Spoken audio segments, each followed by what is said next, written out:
politicians are the worst for virtue signaling, aren't they?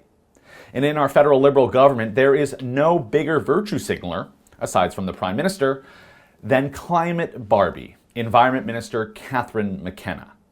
McKenna loves to brag that she bikes to work. Just look at these pictures of her posing with her bicycle.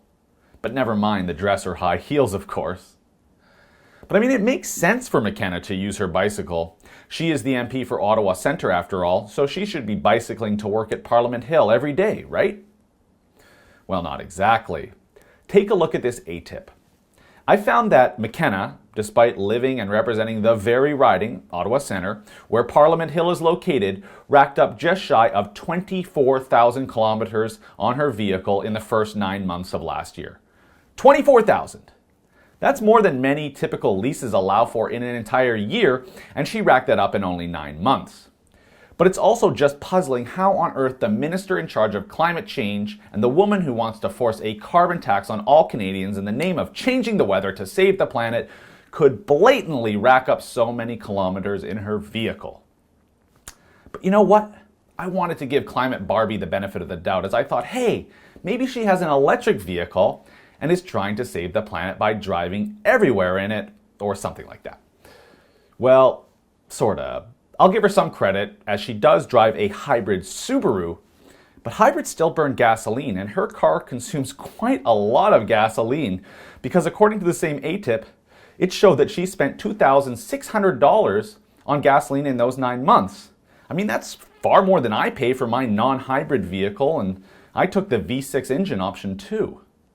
But let's throw that away too. Maybe Climate Barbie is using her seemingly gas-guzzling hybrid to drive from Ottawa to places like Montreal. I mean, it's only a couple hours away, and burning jet fuel produces more global warming than car emissions, right? Yeah, again, no. McKenna flies more than any other politician in Canada, it seems. And it's not as if she's the Minister for Foreign Affairs or anything. Just take a look at her travel expenses for the last 2 quarters, and you will see plenty of flights to Toronto, New York, Morocco, of course.